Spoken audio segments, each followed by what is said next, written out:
नमस्कार दोस्तों, स्वागत है आपका मेरे चैनल पे। दोस्तों, जैसा कि आप जानते हैं कि इंडिया ने जब बालाकोट एयर स्ट्राइक की थी तो उसके बाद में पाकिस्तान ने हमारे ऊपर हमला करने की कोशिश की थी, लेकिन सुखोई 30 और हमारे अन्य फाइटर जेट ने इसे विफल बना दिया।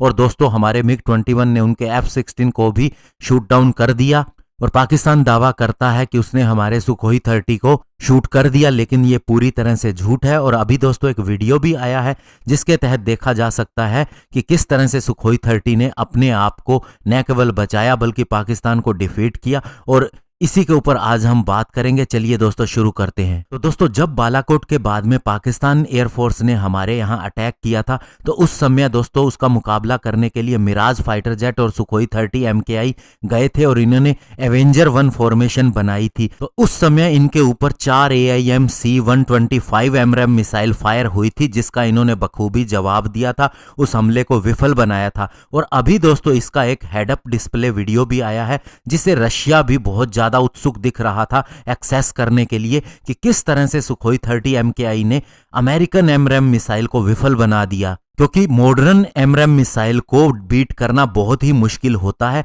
और इसीलिए रशिया ने भी इस वीडियो को हमारे से हासिल किया और इसकी स्टडी की। और इवन दोस्तों ये वीडियो हमारे पूर्व वायुसेना के पायलट्स को भी दिखाया गया कि देखिए किस तरह से पाकिस्तान झूठ बोल रहा है और कह रहा है कि हमारे सुखोई 30 MKI को उन्होंने मार गिराया और अपने पायलट को अवार्ड भी दे रहा है। हालांकि दोस्तों पब्लिक डोमेन में ये वीडियो कब आएगा इसके बारे में कहा नहीं जा सकता, लेकिन ये आएगा जरूर, ये भी तय है।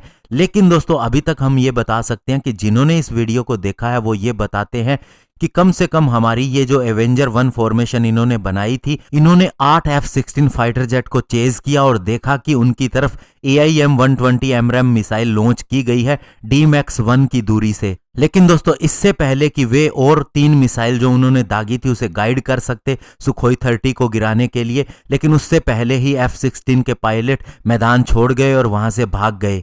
और इसीलिए ये जो 3 मिसाइल थी ये हमारे एयरक्राफ्ट के नजदीक आती इससे पहले ही वे डेड हो गई।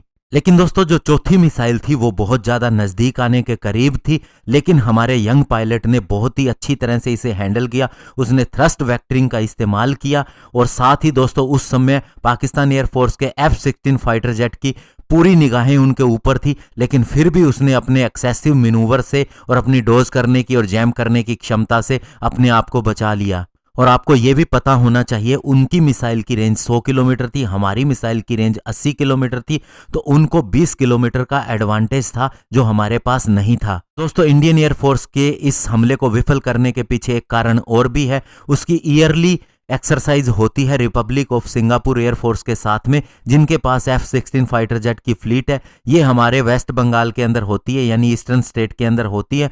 और वहां इंडियन एयरफोर्स ने AMRAAM मिसाइल को विफल करने के लिए कई सिनेरियो क्रिएट किए थे, और किस तरह से मिसाइल से बचा जाए और उसे विफल बनाया जाए ये सारी चीजें ऑलरेडी उसने कर रखी है। तो अब आप ये भी समझ सकते हैं कि इंडियन एयरफोर्स की कैपेबिलिटी क्या है। उसके पास सबसे अलग तरह के फाइटर जेट सबसे ज़्यादा हैं, और साथ ही उसने बहुत से देशों के साथ जॉइंट एक्सरसाइज भी की है। अभी भी UAE के अंदर चल रही है, जहां अमेरिका भी आया हुआ है और सऊदी अरब भी आया हुआ है। इनमें इंडियन एयरफोर्स सबसे ज़्यादा डोमिनेंट है, और यही कारण है कि इंडियन एयरफोर्स के इस टैक्टिक को रशिया भी अभी स्टडी कर रहा है। धन्यवाद, जय हिंद।